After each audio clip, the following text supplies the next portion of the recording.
I notice children are writing their Indian names on the blackboard, preschoolers, and I think that's wonderful.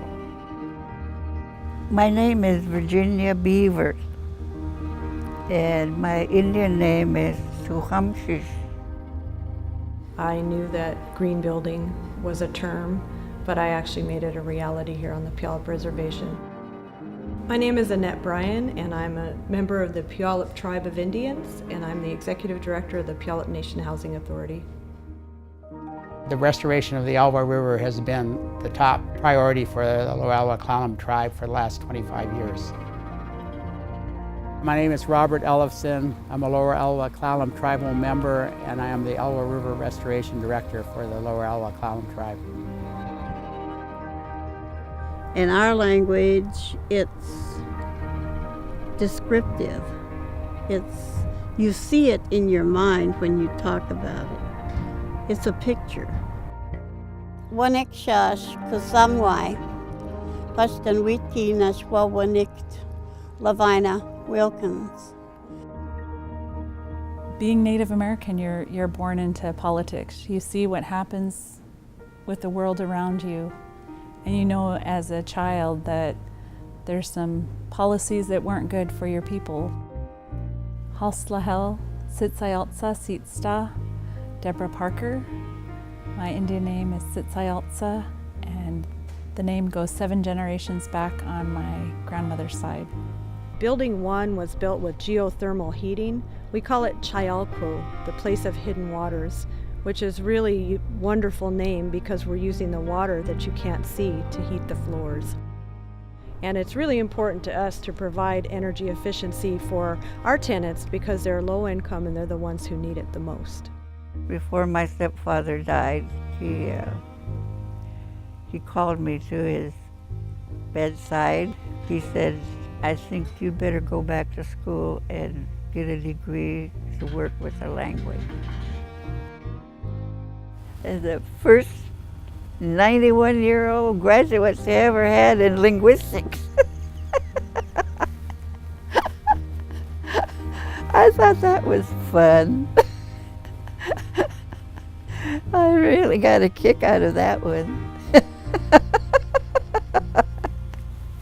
Estimate of the runs that were in the Elwell River before the dams were put in were around 400,000 fish, and those are fairly conservative estimates.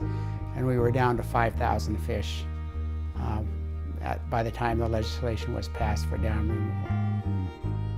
I always do my classes the old way.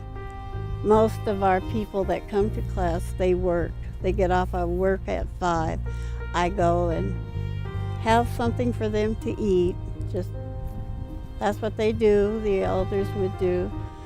I don't care if you just ate supper before you left your home and came over. You know, you get to my house, you eat. You know, don't insult me.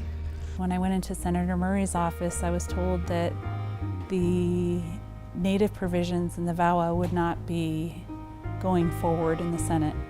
How could Congress forget about Native American women, our communities, and everything we stand for? And I had to speak up. I was in Washington, D.C. at the right time, the right place, and I knew I had to say something to support Native women. And between University of Washington and Heritage, we developed a dictionary. Now I'm working on the 2nd edition. I'm having fun with it. It keeps me awake at night.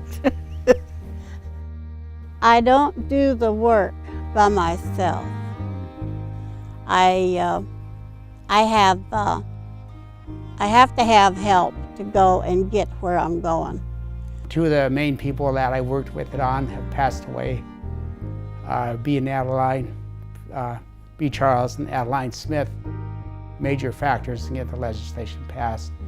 And I'm sorry they're gone, but it always encouraged me when I was in college to come back and work for the tribe when I got out, and so there was no way I could not work on this project when I was asked.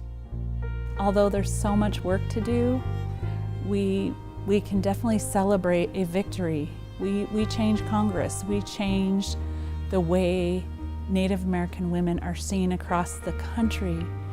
You know, with the resources, with the right people, with the right encouragement, we can move mountains, and I think we are. I think the brighter days will be ahead of us.